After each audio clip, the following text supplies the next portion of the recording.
गुरुदेव्यं नमो अरिहन्ताणं नमो सिद्धाणं नमो आयरीयाणं नमो वज्रायाणं नमो लोये सव्यसाहणं मूलगुणेषु विशुद्धे वन्दिते सव्यसंजदे शिरसा इह परलोक हि दत्ते मूलगुणे कीर्ति ईसामि श्रीमन्तं मुक्तिभर्तारं वृषभं वृषनायकं धर्मतीर्थेकरं ज्येष्ठं वन्देनन्तर्गुणार्णवम्। जय देवादिदेव खजरट आदिनाथ भगवान की, मुनिकुंजर ज्येष्ठाचार्य गुरु आदि सागर जी महाराज की, तीर्थ भक्त शिरोमणि आचार्य श्री महावीर कीर्ति जी महाराज की, वात्सल रत्नाकर आचार्य शिक्षाणिमल सागर जी महाराज की, परम पूज्य तपस्रण महातपो मार्तंड चगण सन्मति सागर जी महाराज की, परम पूज्य चतुर्थ पट्टाधीश वात्सल शिरोमणि आचार्यगण सुनील सागर जी गुरुदेव की।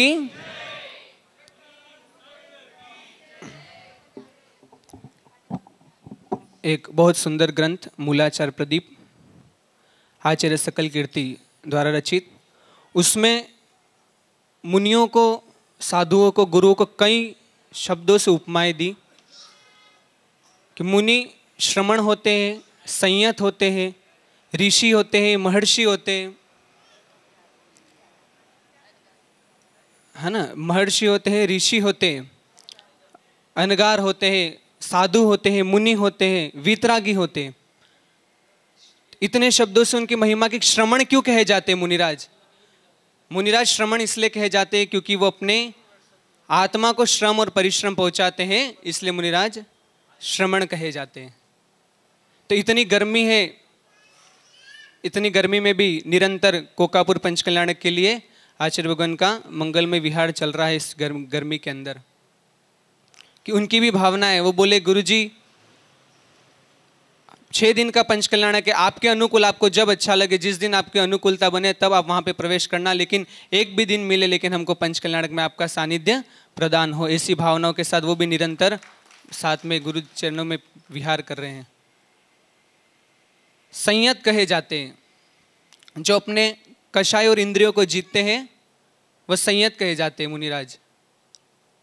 अभी बोरी में भी आहारचर्या के लिए निकले, 10-10, 15-15 परिवार, 20-20 परिवार पड़गान कर रहा है, 50-50, 100-100 लोग पड़गान कर रहे हैं, लेकिन वो आचार्यगण अपनी विधि के अनुसार निकले, विधि ली, विधि ना मिलने के कारण उनका उस दिन उपवास हो गया। तो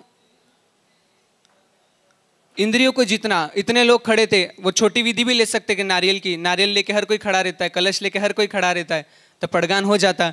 लेकिन उस दिन क्या था, गर्भ कल्याण का दिन था और उन्होंने विधि ली 16 स्वप्न की। अब उस दिन उनको विधि नहीं मिली और उपवास हो गया।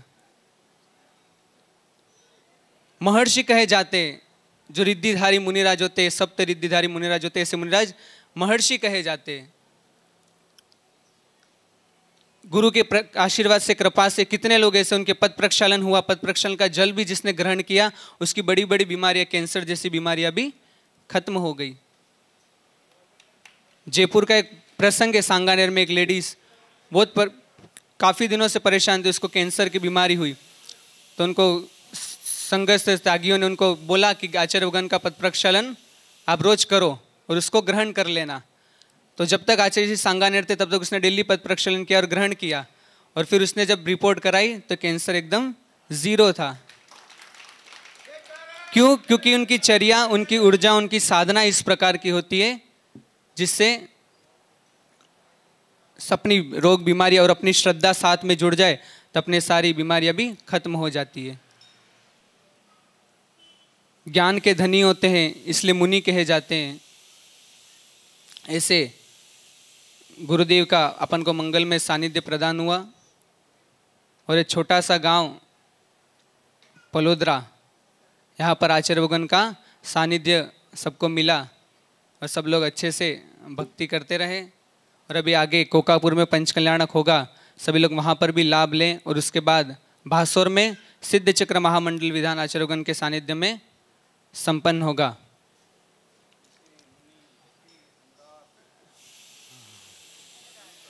अनगार कहे जाते मुनिराज। अनगार यानी जिसका रुकने का कोई निश्चित स्थान नहीं होता, है ना। जब विहार चलता है तो जैसे बहुत से लोग जैसे प्रवेश हुआ तो निश्चित करते हुए आचार्य श्री इस कमरे में रुकेंगे, उस कमरे को अच्छे से सजा देते है ना, पोस्टर लगा देते, तरह तरह से वो झालरिया और क्या नहीं करके लाइटें वगैरह करके कितना सजा देते। लेकिन अक्सर कर हमने आचार्य श्री को देखा है कि जो मूलाचार में कहा है कि मुनिराज का कोई निश्चित स्थान नहीं होता है, रुकने का निश्चित कोई रूम नहीं होता है, उद्देश्य नहीं होता है जो हमारे निमित्त से जगह बनाई हो। तो ऐसे वो जितने भी कमरे सजे होते वो कमरे ऐसे ही सजे रहते और वो छोटी सी कुटिया में भी जाकर बैठ जाते हैं।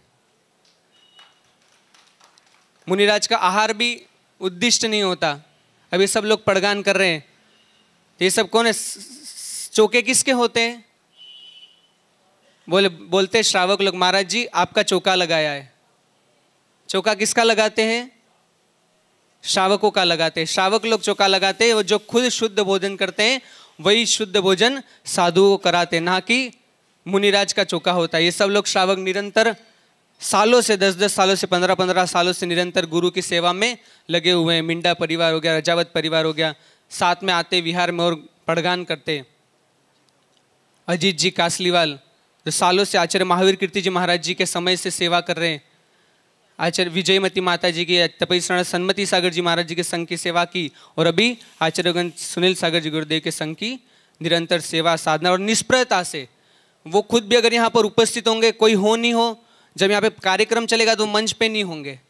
यहाँ पे आए हैं, बड़ा कार्यक्रम चल रहा है, फिर भी वो मंच पे नहीं होंगे, वो अपने चौके में होंगे और वो खुद अपने हाथ से रोटी बना रहे होंगे। सबसे बड़े उद्योगपति है वो, अपने एरिया के और अपने धर्म के सबसे बड़े उद्योगपति है। लेकिन एकदम सिंपल रहन सहन और सिंपल खुद आके बनाएंगे और मुनिराज को पड़गान करेंगे और खुद अच्छे से आहार कराएंगे। चौके में झाड़ू भी खुद निकाल लेंगे, पोछा भी खुद लगा लेंगे, बर्तन भी खुद मांज लेंगे। तो ऐसे श्रावकों की भक्ति से हमको भी कुछ ना कुछ लाभ लेना चाहिए, कुछ ना कुछ सीखना चाहिए, ताकि अपने भी जीवन ऐसा उत्कृष्ट बने।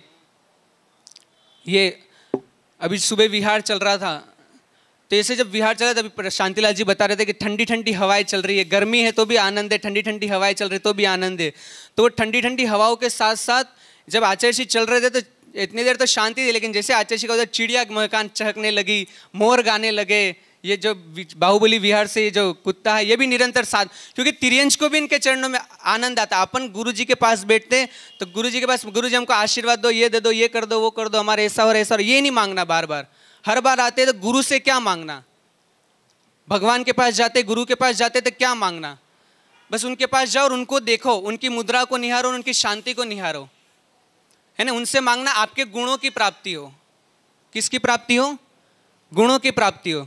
शांतिलाल जी, अगर अपने पास फॉर्च्यूनर लाने की कैपेसिटी है कि अपन 70-80 लाख की गाड़ी ला सकते हैं, तो छोटी मोटी अल्टो नहीं ला सकते? ला सकते हैं ना। अपने पास अगर बड़ी गाड़ी लाने की कैपेसिटी है तो छोटी मोटी 8-10 लाख की गाड़ी भी ला सकते हैं। तो ऐसे ही जब हमने गुरु से आपके गुणों की प्राप्ति का मांग लिया, कि आपके जैसे बनने का प्राप्त कर मांग लिया, तो संसार की छोटी मोटी चीजें तो ऐसे ही अवश्य अपन को प्राप्त हो जाया करती है। तो गुरु चरणों में जब ऐसे, तो वो तिर्यंश को भी आनंद आता, उनको भी शांति मिलती है, ऐसे हंसते खेलते आता है। सुबह सुबह डेली आता है, आचार्यगण के चरणों में से दोनों पैर आगे करके सिर झुका के नमस्कार करता है। ये भी पंचेंद्रीय जीव है, संगी है, लेकिन किसी मोहवश मायाचारीवश वो इस पर्याय में आ गया। लेकिन इसको जब इसे संतों का क्या पता, उसको कौन सा पूर्व भव उसका कैसा, कोई जैन धर्म का होगा या कैसा होगा, तो उसको क्या बोलते हैं, स्मरण हो गया और मुनिराज के दर्शन करने को पधार गया। मुनि की मुद्रा ही ऐसी होती, मुनि की आभा मंडल ही ऐसे होता है, उनकी ऊर्जा ऐसी होती। दिल्ली के अंदर एक श्रावक आया था, पंडित जी थे, वो ऊर्जा नापने की एक मशीन होती है कि एनर्जी कितनी होती है ना। तो जैसे बहुत से अपन जगह की ऊर्जा मापते हुए, जगह पे जो आर्किटेक्चर होते हैं वो भी देखते हुए इस जगह पे ऊर्जा कितनी है, इस व्यक्ति विशेष की ऊर्जा कितनी है। तो वो जब आया गुरु चरणों में, तो उसके पास वो मशीन थी, तो कमरे के बाहर खड़ा था, तो उसने नाप की, तो उसका कुछ पॉइंट आया। फिर वो जब क्लास लगी तब उसने बताया कि आचार्य श्री, जब एक साधारण व्यक्ति की हम ऊर्जा नापते हैं, एक साधारण व्यक्ति की जब ऊर्जा देखते हैं तो उसकी ज़्यादा से ज़्यादा 400-500, इससे ज़्यादा उसकी ऊर्जा नहीं होती है। और फिर सब मुनिराजों की नापी, तो सब मुनिराज के किसी की 2000, 3000, 4000, 5000, 10,000। फिर जब उसने गुरुजी की नापी थी तो बोले गुरुजी की ऊर्जा 66,000 की है। वो मशीन ही रुक नहीं रही थी, कंटिन्यू उसकी गिनती बढ़ती जा रही थी।